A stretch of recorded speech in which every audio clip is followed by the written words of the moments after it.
What's going on, guys? Welcome back to Black Belt Jiu-Jitsu Company. I'm your host, Brandon, and here on this channel, we talk all things Brazilian Jiu-Jitsu, MMA, combat sports, etc., etc. If it's your first time here, thank you so much for stopping in and checking out my content. If you are a returning subscriber, thanks for your sub. If you guys like my content, like, comment, subscribe, do all that cool stuff. I'm trying to grow this channel into something that people get out there and can check out. But today I thought I'd warm things up with a little bit of story time. If you see from the title, prove you're a black belt. So a little backstory on all this. I got my black belt in 2015 at the University of Jiu-Jitsu from Saulo and Shanji Ribeiro. And on the very next day, I went and got this tattoo. So that's a Ribeiro silver star, and it's a black belt draped inside the star. So in Ribeiro Jiu-Jitsu, the silver star is something that you get awarded based on some criteria. Originally, when I first started training at the U, it was set aside for competitors, people that went above and beyond for the team.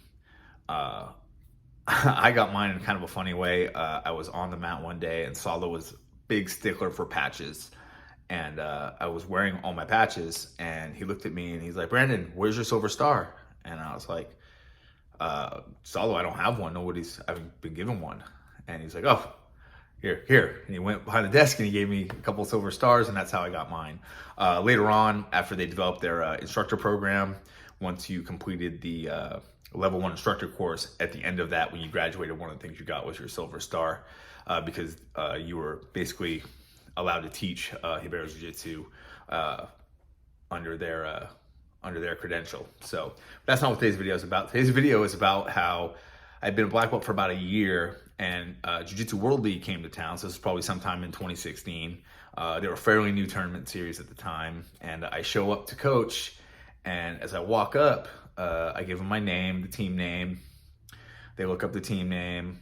I give them my name as a coach, and they're like, "Oh, what's your rank?" And I was like, "I'm a black belt," because I don't know, for where at the time they didn't have the software where you could load everything up, so it was very old school as far as jiu-jitsu tournaments go. And she looked up at me and she's like, "Do you have like your IBJJF card, or can you prove that you're a black belt?" I just kind of laughed because San Diego's a very, very inclusive jiu-jitsu community. So for most times, you walk into a tournament once you've been coaching for a while, and like it's kind of like a reunion. Everybody knows you. It's waving, big bro down between matches, and most of the staff is like a reoccurring staff, so people get to know each other. But in this particular instance, they were fairly new. She didn't know who I was. Not that I'm anyone, just a familiar face. So it's funny. I just didn't even hesitate. I had a t-shirt on and I pulled it to the side and I showed her that, and I go, "Is that proof enough for you that I'm a black belt?" And she laughed and she's like, "Yeah, that's actually totally fine." She's like, "I would have taken a picture on Facebook, but that's fine too." And she gave me my wristband. I go down to the bullpen, find the competitors, and start doing my thing. And a couple hours later, one of the other guys shows up. I can't remember who it was. I want to say that it was one of my students, Will, who's a black belt now, but I think he was a brown belt then. And he said something. He's like, "Man, to get my coach's pass, I had to show him a picture of you giving me my brown belt." And I kind of laughed. And he's like, "Did you show them your tattoo?" And I go, "Yeah, how'd you know that?" She's like, "Because she said that when I showed her the picture." She's like, "Oh, does that guy have a tattoo on her shoulder?" And he's like, "Yeah." She's like, "Oh, that's how he showed me he was a black belt." So that was the time at Jiu-Jitsu World League where I used a tattoo to prove my legitimacy as a black belt. So I guess you can just run out there and slap something on your skin, and that's all you need to do. But no, I'm just kidding around.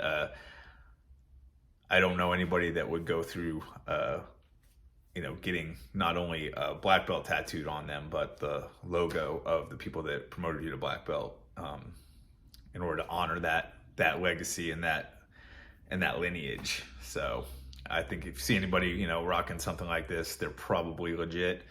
I probably wouldn't question their legitimacy, but if you've been training jiu-jitsu any amount of time, it takes about 2 seconds to figure out if the person at the airport, at the restaurant, at the bar, whatever social gathering you're at where training becomes a conversation. It doesn't take long to figure out if that person really trains.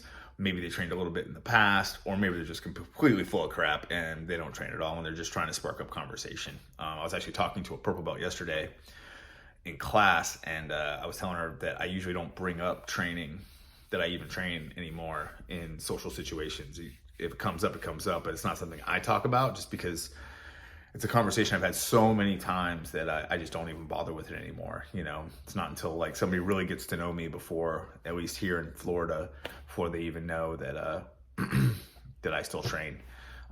Occasionally I'll get the, you know, look at your ear, like your ears, like what do you do type thing. That happened to me at one of my old jobs here. My buddy Luke, that's how we met. He walked up to me, he's like, what do you do? And he just started staring at my ears. Well, come to find out he's a pretty solid Greco wrestler and was doing some no-gi, and we sparked up a friendship from there. But that'll be it for today's video, guys. Hope you like this little story. If you want to hear more stories like this, let me know down in the comments. If I think I'm gonna go on maybe a Monday, Wednesday, Friday video schedule, and then as I build the content, maybe we'll do technique Mondays, story time Wednesdays, freestyle Fridays. You know, Fridays we'll talk about sports, you know, MMA, sub grappling, boxing, stuff like that. You know, Wednesdays we'll talk about the last, you know, 17 years of my life in jiu-jitsu. And on Mondays, we'll talk about technique. So that might be a technique video of me just going over a technique. Maybe I'll react to techniques I see online that I think are trash. Let me know what you guys want to see. Thank you so much for watching the video. I really appreciate it, and have a good day.